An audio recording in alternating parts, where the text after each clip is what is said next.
Welcome to this week's teaching of the week. If you're brand new here to the channel, here we study and practice the teachings of the Gita with great devotion. Every Monday, we do a teaching of the week where we break one passage of the Gita down, we explain it, then we do like maybe 2 to 3 ways of how to very practically apply that teaching into our lives during that week. Today, I have a very special teaching for you from chapter 4, Wisdom in Action. By the way, I am following the Eknath Easwaran translation if you want to follow along. Let's read out the teaching, talk a little bit about it, and then towards the end of the video, I'll break it down into simple terms, how to apply it during the week. Let's really practice with great vigor every single week. Little by little, your practice just grows. So today we're covering the verse, chapter 4, verse 19. The awakened sages call a person wise when all his undertakings are free from anxiety about results. All his selfish desires have been consumed in the fire of knowledge. Here, Krishna is telling us how to be. He's not just talking about a wise person. He is setting an example of us. How should we act? We should strive to be like the wise person that he is describing. So the sages call a person wise when all of his undertakings are free from anxiety about results. Notice everything we do, it's always about trying to get somewhere else. I am doing this so that I can gain that benefit in the future. We're always like trying to move forward towards some sort of personal gain. This week, we're going to practice working and doing everything we do on a daily basis, whether it's taking care of family members, children, parents, speaking with friends, working at our job, engaging in our hobbies. We're going to do it without worrying about what's going to happen, whether we will succeed or fail, how it will go, how we will be perceived if we do this current action. We're going to do our action without attachment to result, without worrying, without anxiety. All of our anxiety is so rooted in self-concern. What's going to happen to me? Will I get better? Will I get more benefit? Or will I lose something?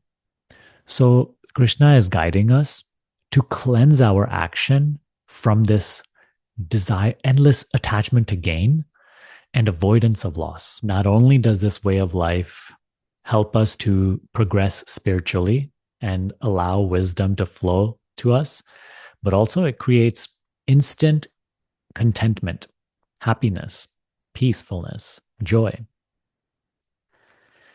So moving on into verse 20, the wise, ever satisfied, have abandoned all external supports. Their security is unaffected by the results of their action. Even while acting, they really do nothing at all.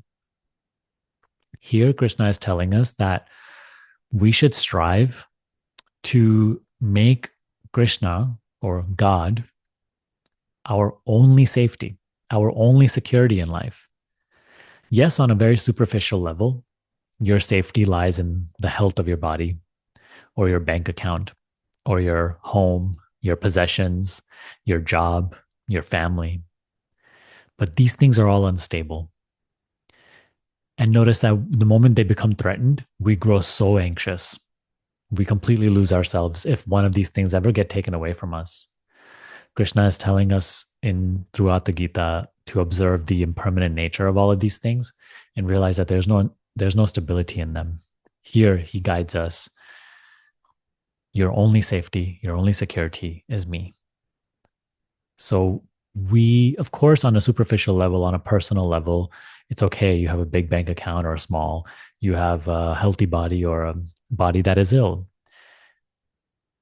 Live your life without worry. Live your life in total trust that Krishna is your only safety, your only security, your only stability, your only protector. Living like this, we can live without anxiety, without suffering, free from expectations and from all sense of possession, with mind and body firmly controlled by the self, they do not incur sin by the performance of physical action. So, not expecting something from everything we do. Instead, doing for the sake of doing, working and doing whatever we're doing in the present moment while being present, not just in it for some ulterior motive. In this way, we do not incur sin by the performance of physical action and accumulate more karma. Instead, we become free from karma, right? So this type of action, Krishna says, frees us from bondage. So let's talk about a few ways that we can practice this in our day-to-day lives this week. So first thing, during this week, do everything that you normally do on a day-by-day basis. Do it while you are being present. Don't be dwelling in future or past while you are working and doing day-to-day tasks. Start here and now. While watching this video, don't just be in your mind thinking about what is being said or what is being experienced. Be here, be present, be quiet within. And do whatever you do without worry about what will happen next, what will happen, whether you will succeed. So do it without anxiety about result. When you do find the mind becoming anxious, have the courage to let go. The second thing, during this week, really practice working without expectation. Don't just be in it for your selfish desire of what can everything yield to you, give to you. Instead, do whatever you have to do whatever life is requiring of you, handle your responsibilities with care, but ultimately be happy and content with whatever God gives you.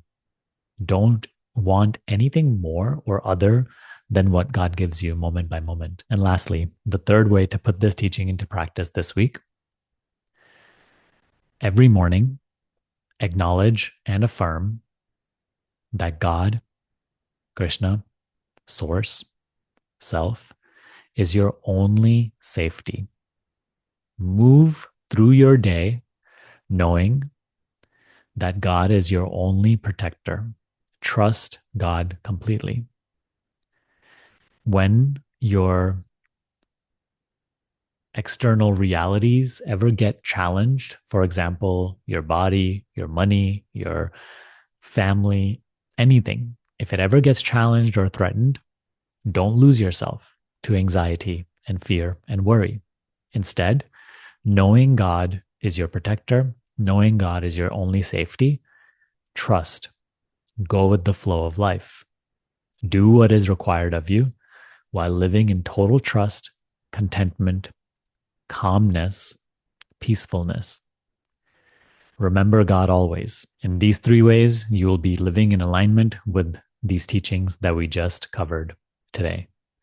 So commit yourself to the practice this week. If you want to practice alongside of our study group, join our group. I'll link it down below. I will be posting more Gita content throughout the week, so make sure to tune into the channel frequently. Thanks for watching today. Best of luck this week. Practice well, practice hard. I'll see you next time.